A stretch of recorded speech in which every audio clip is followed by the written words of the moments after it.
Shalom warga kerajaan. Dengan penuh sukacita kita akan bersama-sama merayakan Natal. Lahirnya Yesus Kristus, Sang Mesias yang luar biasa. Walaupun kita sedang mengalami keadaan pandemi corona yang mengglobal di 216 lebih negara. Tapi sukacita Natal, damai sejahtera Natal, kebenaran Natal ini tentu akan tetap memerdekakan setiap kita, orang-orang yang percaya kepadanya. Sebelumnya mari kita berdoa, kita minta pimpinan Roh Kudus untuk menolong kita, membuat kita bisa mengerti dan bahkan mendapatkan anugerah untuk melakukan firman Tuhan. Datanglah kerajaan-Mu Tuhan, dan jadilah kehendak-Mu di tempat ini seperti di sorga. Nyatakan diri-Mu lewat firman-Mu, karena firman-Mu itu ya dan amin. Firman-Mu itu pelita bagi kaki kami, serta terang bagi jalan kami. Firman-Mu yang bila kami renungkan, akan membuat kami bertindak hati-hati sesuai dengan segala yang tertulis di dalamnya. Sehingga dengan demikian, perjalanan kami akan dibuat Tuhan menjadi berhasil. Dibuat Tuhan menjadi beruntung. Kami percaya langit, bumi, dan segala isinya ini akan segera berlalu. Tapi satu hal yang pasti, firman-Mu tidak mungkin akan berlalu, melainkan kekal sampai selama-lamanya. Berfirmanlah ya Tuhan, kami siap untuk mendengarkannya. Dalam nama di atas segala nama, Raja di atas segala raja, Tuhan kami Yesus Kristus. Amin. Terpujilah Tuhan, Raja kita. Dia disebut sebagai Mesias. Kata Mesias itu berarti raja yang diurapi. Menarik sekali bukan? Dia datang sebagai Tuhan. Tapi Yesus Kristus datang juga sebagai Raja. Bahkan Raja di atas segala raja. Kenapa dia disebut sebagai Raja? Perhatikan baik-baik. Sebab dia datang bukan untuk membuat agama baru. Dia diurapi menjadi Raja bukan untuk mendirikan agama baru, tetapi dengan satu tujuan utama. Dia datang, dia lahir, dia datang ke muka bumi untuk menegakkan kembali kerajaan Allah supaya nyata di muka bumi ini. Kenapa ini harus terjadi?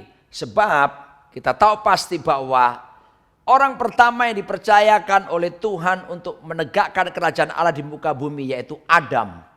Telah mengalami kegagalan, jatuh di dalam dosa. Dan kalau kita lihat ke belakang, sebetulnya ini adalah kehendak Tuhan supaya kerajaan sorga itu dinyatakan di muka bumi ini. Sejak kapan?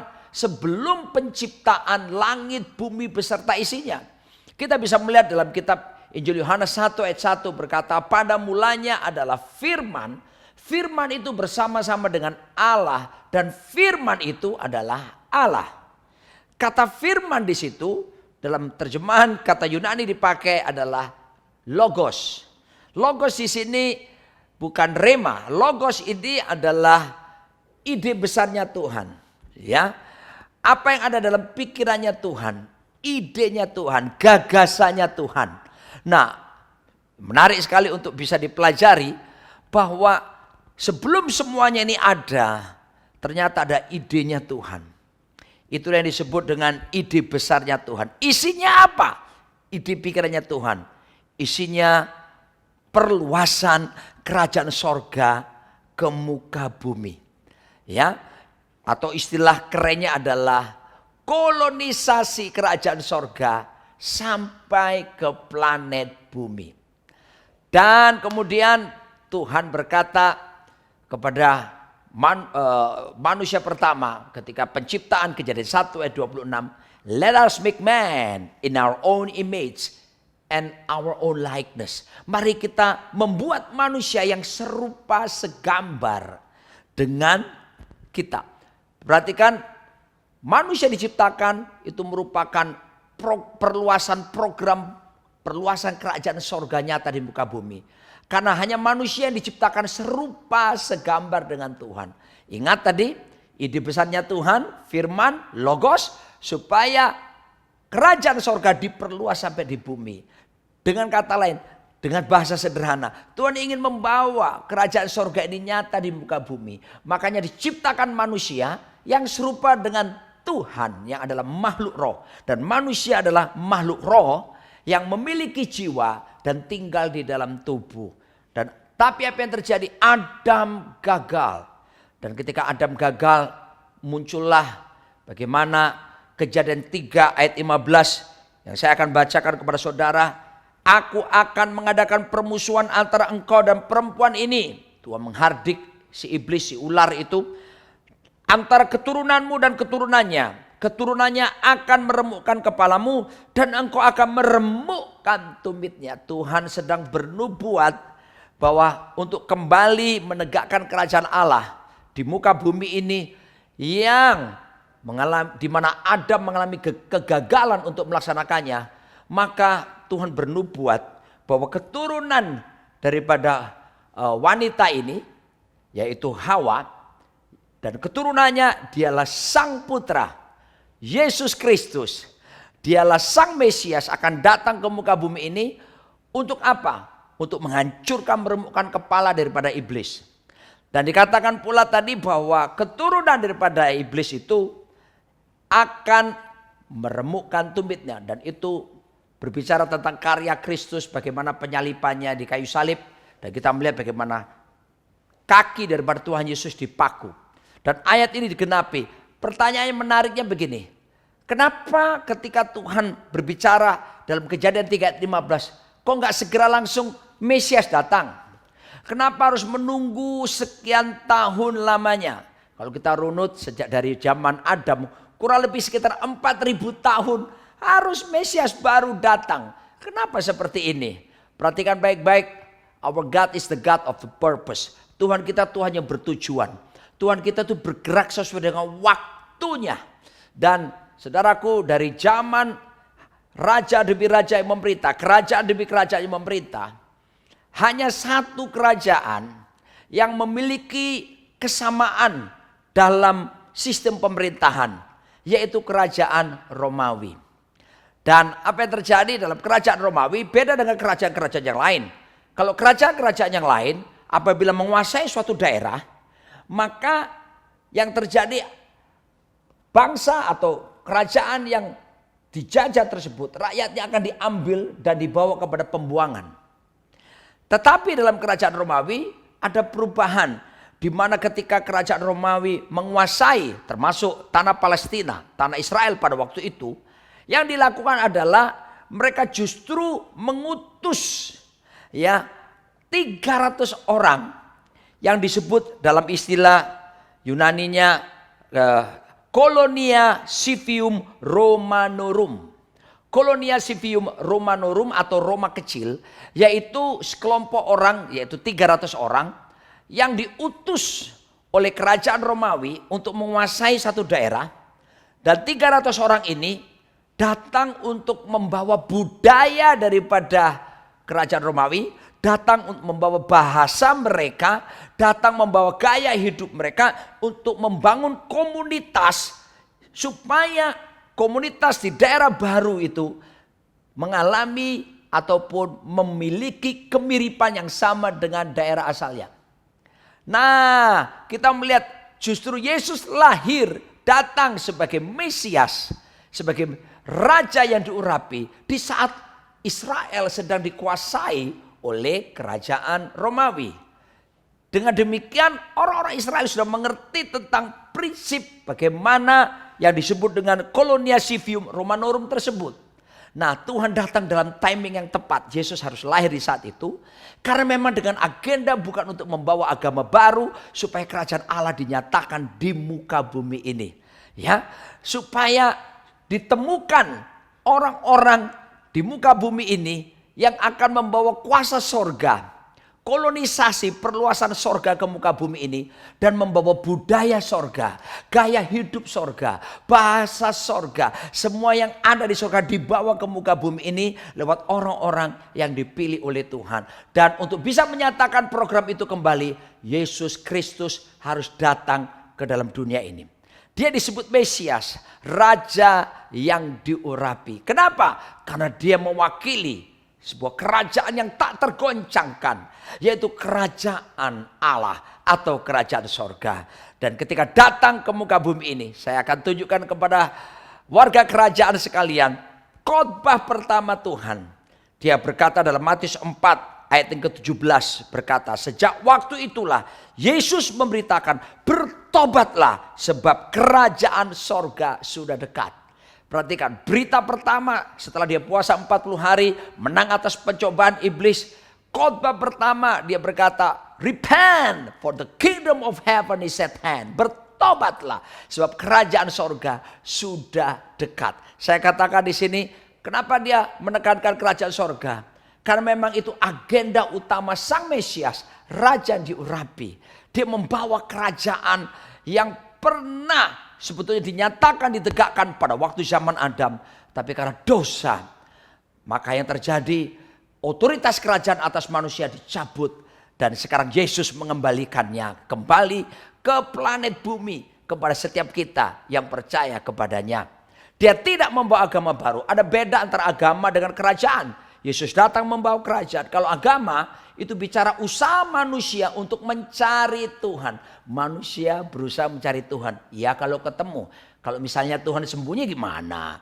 Tapi kalau kerajaan berbeda. Kerajaan Allah mengajarkan Tuhan, Sang Raja sendiri datang. Wow, mencari manusia.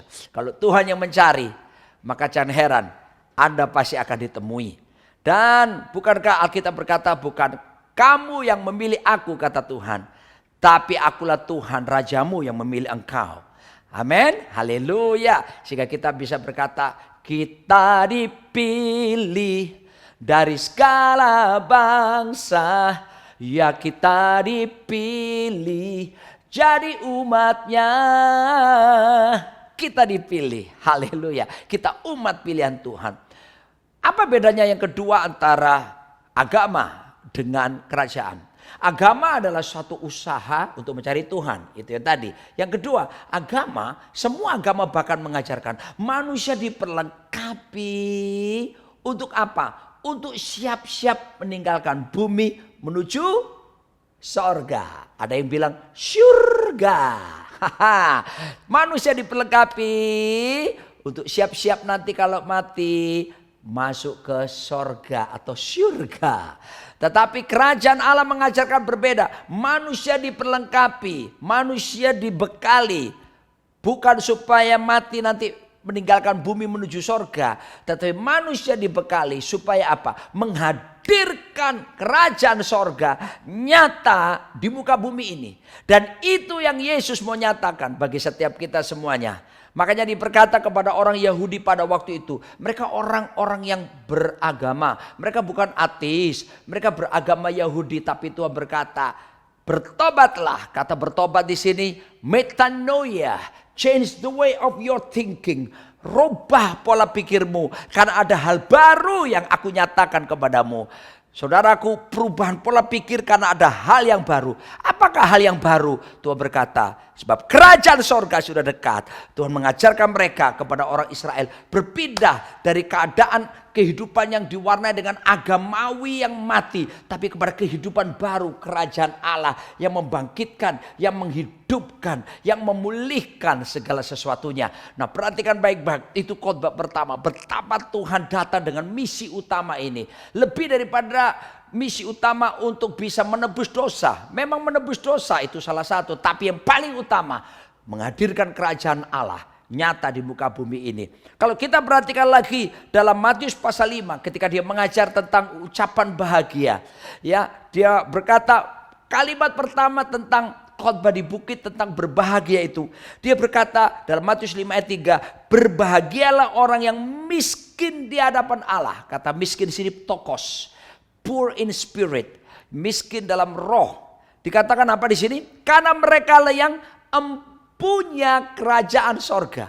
Justru ucapan bahagia pertama itu Yesus menyinggung tentang siapa yang memiliki kerajaan sorga. Orang-orang yang memiliki kelaparan kehausan akan engkau. Itu ditaruh pada hal yang pertama. Betapa Tuhan menempatkan kerajaan Allah dalam pelayanannya yang utama. Dan berikutnya kita lihat, manusia hidup harus punya prioritas. Ya, nggak bisa kita cuma sekedar berkata, ya yang penting mengalir saja. Pertanyaannya mengalir kemana? Ada lagu lama keroncong berkata, air mengalir sampai jauh, akhirnya ke laut. Apa itu Bapak Ibu? Bengawan Solo, dak dingdung dindak dingdung. Bengawan Solo silakan. Airnya mengalir sampai ke laut.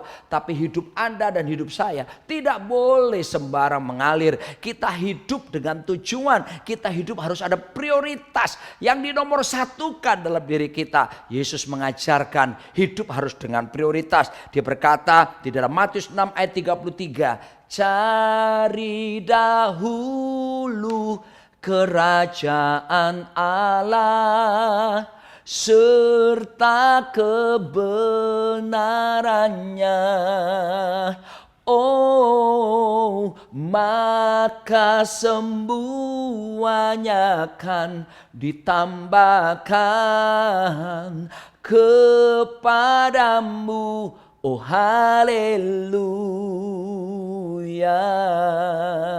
Seek first the kingdom of God and righteousness. Cari dahulu apa? Kerajaan Allah dan kebenarannya harus diutamakan. Bukan sekedar prioritas biasa. Must be our top priority. Prioritas puncak dalam hidup kita. Apa itu? Mencari dahulu kerajaan Allah. Serta kebenarannya. Dan akibatnya adalah maka semuanya itu akan ditambahkan kepadamu. Ini bicara bonusnya. Ya, sebab utamanya adalah kalau kita mengedepankan kerajaan Allah. Kerajaan sorga. Baru bonusnya akibatnya berkat-berkat Bapak Ibu. Banyak orang mengejar berkatnya lebih dulu. No, kita harus mengejar, mencari, mengutamakan kerajaan Allah dan kebenarannya. Saya tinggal di sebuah apartemen di bilangan Mall of Indonesia. Ketika saya pertama kali masuk ke apartemen kurang lebih 11 tahun yang lalu. Di situ ada promosi. Kalau beli satu apartemen, satu unit, maka akan dapat hadiah 2 AC dan 1 televisi. Itu bonusnya. Wajarlah kalau orang beli 1 unit apartemen dapat 2 AC dan 1 televisi. Yang gak wajar apa? Kalau orang beli 1 AC berharap dapat bonus 1 unit apartemen. Itu yang banyak dilakukan oleh mereka yang mengaku dirinya orang Kristen. Mereka membuat Tuhan seperti lampu Aladin untuk kepenuhan kebutuhan hidup mereka. Mereka cuma butuh Tuhan hanya karena memuaskan hasrat mereka. Saya memberitahu, jangan khawatir apa yang kamu makan. Jangan khawatir apa yang kamu minum. Jangan khawatir apa yang kamu pakai. Semua dicari bangsa-bangsa yang tidak mengenal Tuhan. Tapi Tuhan berkata, tapi carilah dahulu kerajaan Allah. Maka semuanya akan ditambahkan. Jadi kedepankan kepentingan kerajaan Allah. Prioritaskan kerajaan Allah. Dan hidup benar dalam kebenaran. Maka so pasti, so tentu. Maka semuanya yang namanya pemeliharaan Tuhan. Berkat makanan, minuman, pakaian. Itu disediakan bagi setiap kita. Jangan kita khawatir. Raja kita raja yang bertanggung jawab. Saya teruskan lagi bahwa Tuhan terus konsisten karena dia Mesias. Raja yang diurapi. Maka message, berita yang disampaikan adalah berita-berita tentang kerajaan. Dan mari kita melihat Alkitab bukan sebagai buku agama biasa. Mari warga kerajaan belajar dari sekarang melihat Alkitab ini sebagai buku kerajaan. Kenapa? Karena di dalamnya mengisahkan tentang raja di atas segala raja. Di dalamnya mengisahkan tentang royal family, keluarga kerajaan, yaitu saudara dan saya sebagai orang-orang warga negara kerajaan sorga yang hidup di planet bumi ini. Jadi pandang Alkitab sebagai buku kerajaan, bukan buku agama biasa. Dan mari saya mau katakan, kita lanjutkan bagaimana konsistensi raja itu memberitakan tentang kerajaan. Bahkan dia berbicara tentang kedatangannya kembali. Yang kedua, dalam Matius 24 ayat 14. Sebelumnya kalau dari ayat 1 dan seterusnya sampai ayat 13. Kita bisa melihat bagaimana tanda-tanda kedatangan Tuhan. Tanda awal kedatangan Mesias untuk yang kedua.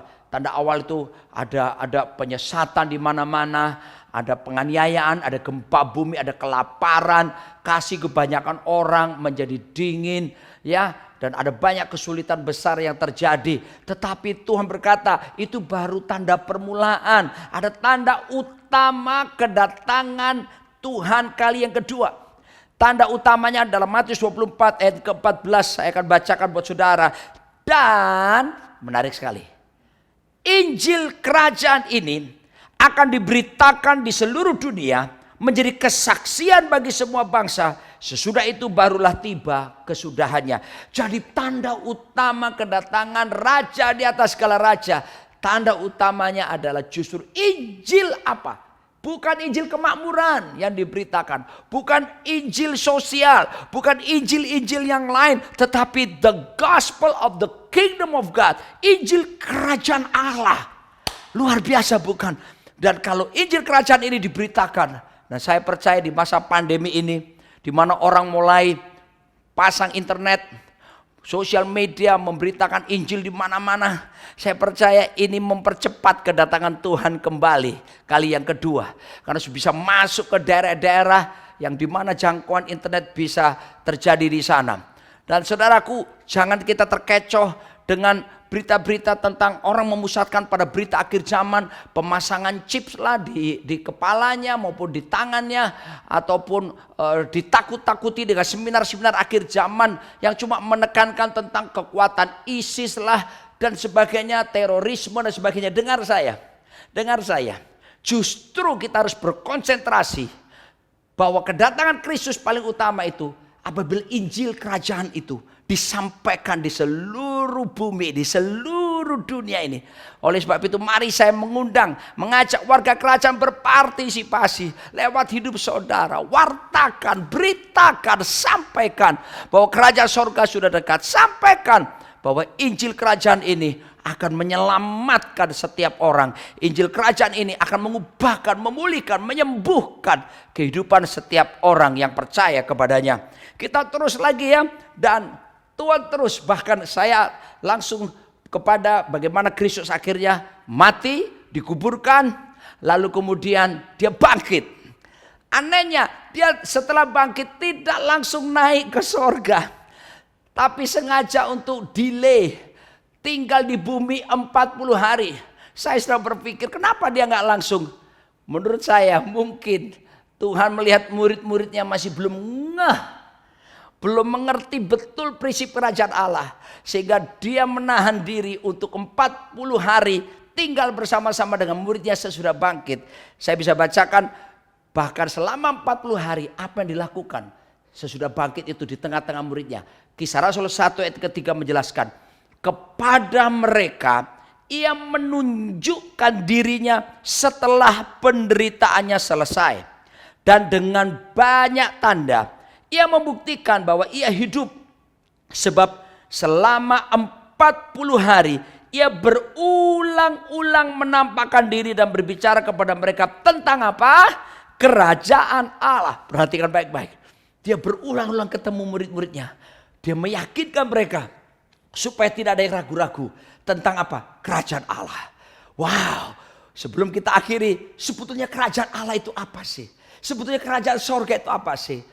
Dalam bahasa sederhana, definisi sehari-hari, kerajaan sorga adalah pengaruh pemerintahan Kristus Sang Mesias di dalam kita, di antara kita, dan bersama kita. Saya ulangi sekali lagi. Apakah kerajaan Allah itu? Kerajaan Allah adalah pengaruh pemerintahan Kristus Sang Mesias di dalam kita, di antara kita, dan bersama kita. There is no space for sin. Tidak ada ruang lagi untuk berbuat dosa. Ketika kita menyadari dia Raja, Mesias, Raja yang diurapi. Pemerintahnya berlaku di dalam kita, di antara kita dan bersama kita. Maka saya percaya setiap orang percaya akan membangun kehidupan yang apa? Yang menyenangkan dengan Tuhan.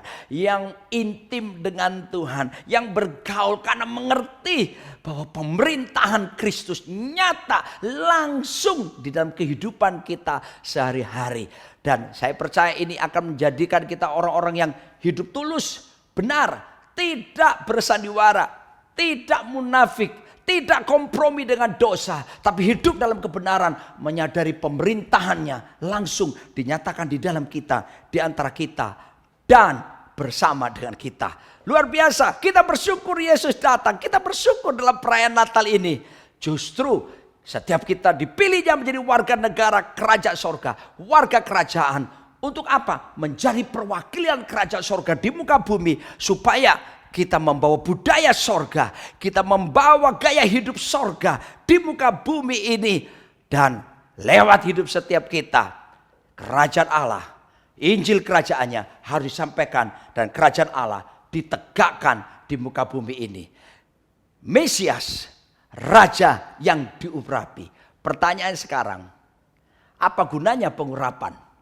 Saya perhatikan banyak warga kerajaan suka sekali ibadah lalu ketemu hamba Tuhan. Tolong Pak, saya didoakan doa pengurapan. Ya itu baik sekali.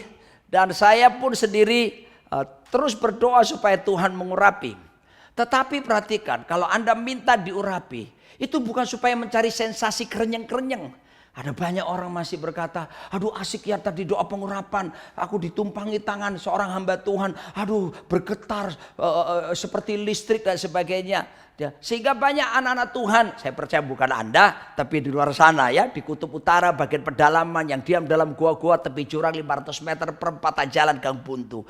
Mereka minta diurapi supaya mereka mencari sensasi. Sensasi apa? Kerenyeng-kerenyeng. Sebetulnya mau cari kerenyeng-kerenyeng gampang. Apa saja saudara, pergi aja ke colokan listrik, pergi ke kabel yang terbuka, pegang aja di sana. Pasti kamu kerenyeng-kerenyeng, tapi jangan yang 220 volt ya, cari yang 120 saja. Saudara aku dikasih Tuhan, saya bercanda soal yang satu ini. Saya beritahu pengurapan diberikan dengan tujuan. Injil Lukas pasal yang keempat. Tuhan menjelaskan dari ayat yang ke-18 dan seterusnya. Tuhan berkata, roh Tuhan Allah ada padaku. Oleh sebab dia telah mengurapi aku.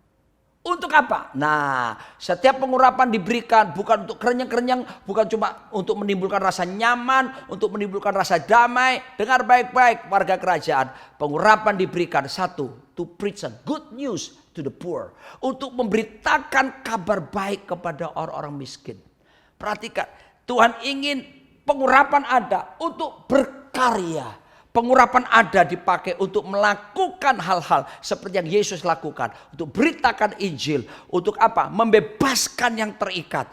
Dan menyatakan tahun rahmat Tuhan telah datang. Menyatakan bahwa di bawah kolong langit ini tidak ada nama lain yang olehnya manusia bisa diselamatkan. Kecuali dalam satu nama. Yaitu Yesus Kristus. Raja di atas segala raja. Mesias yang akan datang kembali menjemput setiap kita. Saya mau berkata kepada saudara, kuatkan teguhkan hati saudara. Sekalipun di masa pandemi ini yang mengglobal di seluruh dunia. Hanya karena virus kecil. Semua negara mengalami kegoncangan. Betapa lemahnya manusia.